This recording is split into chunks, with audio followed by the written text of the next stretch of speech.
Hello friends, कसे आहात तुम्ही सगळे? मजेत ना? असेच मजेत राहा, आनंदात राहा हीच आपण आई जगदंबाचरणी प्रार्थना करूया आणि आजच्या रेसिपीला सुरुवात करूया. तर या ठिकाणी मी आता मैदा घेतलेला आहे 1 वाटी आणि 1 छोटी वाटी रवा घेतलेला आहे. ते एकत्र करून घ्यायचं आहे आपल्याला बाउलमध्ये. त्यानंतर त्यामध्ये 2 चमचे दही घातलेलं आहे. दही, रवा आणि मैदा आपल्याला व्यवस्थित एकजीव करून घ्यायचा आहे. तर या ठिकाणी आता चमच्याच्या साहाय्याने मी सगळं एकत्र करून घेते व्यवस्थित.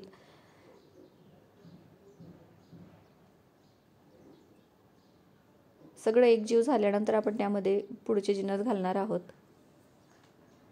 तर या ठिकाणी बघा सगळं व्यवस्थित एकत्र एकजीव करून घेतलेलं आहे मी.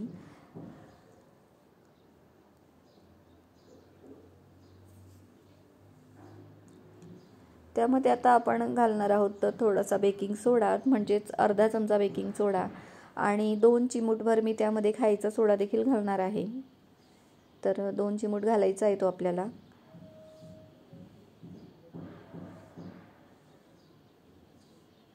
त्यानंतर आपण त्यामध्ये पिठी साखर घालणार आहोत. 1 छोटी वाटी, ज्या वाटीने रवा घेतला होता त्याच वाटीने मी पिठी साखर घेतलेली आहे. दळून घेतली, मिक्सरला बारीक करून घेतली आहे साखर.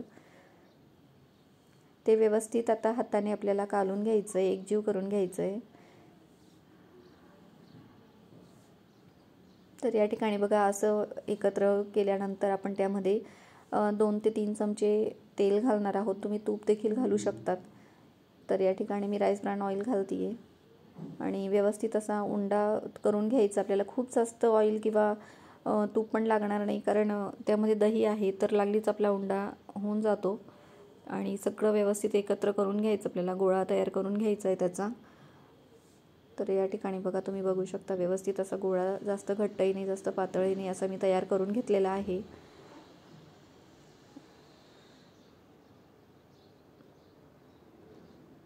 आता सगळं व्यवस्थित एकजीव करून एक 5 ते 7 मिनटं मी त्याला बाजूला ठेवणार आहे.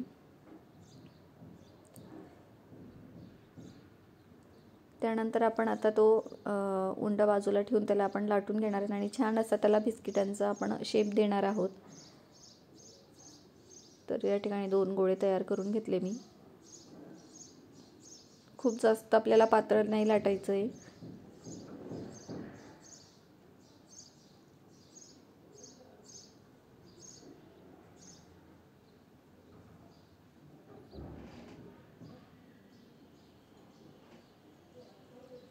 हलक्या हाताने लाटूया आता त्याला.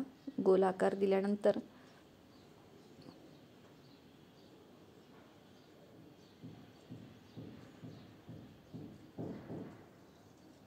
व्यवस्थित सगळ्या बाजूने आपण लाटून घेणार आहोत आता. त्यानंतर वाटीच्या साह्याने आपण मस्त असे गोल शेप देणार आहोत त्याला. आता लाटून झालेली आहे आपली आणि वाटीच्या साह्याने मस्त गोल शेप देणार आहेत आपण. हे बघा, तुम्ही कुठल्याही आकाराची वाटी घेऊ शकतात किंवा ग्लासने पण कट करू शकतात. त्या ठिकाणी छोटी वाटी घेतलेली आहे मी, म्हणजे नानकटाईसारखा शेप येतो मग छान.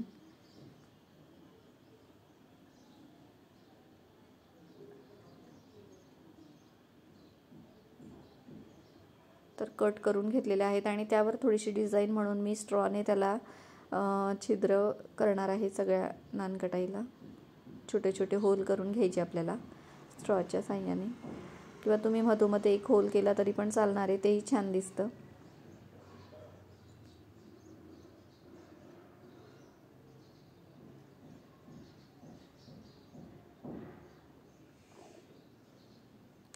तर सगळ्या नानकटाईंना मी असं होल करून घेतलं आहे आता.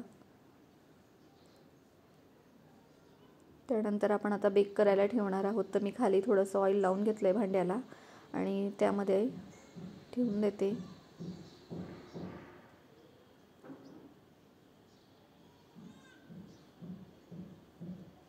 या ठिकाणी बघा सगळं आता व्यवस्थित लावून घेतलं मी भांड्यात.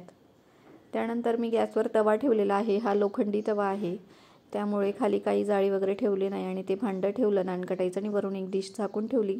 खूप जास्त वेळ लागत नाही, अगदी 5 ते 7 मिनटात होतात हे गॅसवर.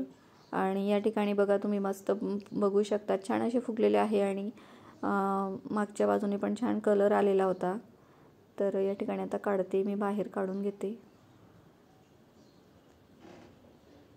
तर बाकीचे मी एअर फ्रायरमध्ये पण करून बघितले, कसे होतात असं. तर या ठिकाणी बघा फोर्कच्या साहाय्याने मी अशी त्याच्यावर डिझाईन केलेली होती.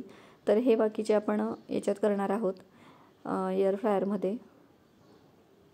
तर ते लावून घेते आता. त्याला पण फक्त खाली तेल लावलं, थोडंसं तेलाचा हात लावला आणि त्याला सेट केलं. मग फिन्सच्या याच्यावर मी सेट केलेलं होतं ऑप्शनवर. तर या ठिकाणी बघा आता रेडी झालेले आहेत आपले नानकटाई. जे होल केलेले आहेत ते आपण याच्यावर केले गॅसवर, आणि जे आहेत प्लेन तर ते आपण एअर फ्रायरमध्ये केले. तर कलर याचा खूप छान आलेला आहे, प्रॉपर आपण बाहेरून आणतो तसा आलेला आहे. आणि हे जे आपण तव्यावर केले तर त्याचा कलर काही आलेला नाही आहे. खालून छान कलर आलेला आहे पण वरती काही कलर नाही आला आहे त्याचा. आणि छान आहे, खायला तेही खुसखुशीत आहेत. पण हे मला जरा जास्त आतून खूप छान असे हे झाल्यासारखे वाटले, म्हणजे क्रिस्पी खूप जास्त झालेले होते आणि प्रॉपर आपण बाहेरून आणतो तसा म्हणजे टेस्ट त्याचा पण होता. वरून पण त्याला कलर छान आलेला होता. तर असं हे दोघं ठिकाणी आपण करून बघितलेले आहेत फ्रेंड्स. आणि तुम्हाला व्हिडिओ आवडत असेल तर लाईक, शेअर आणि सबस्क्राईब करायला विसरू नका. भेटूया पुढच्या व्हिडिओ. तोपर्यंत बाय.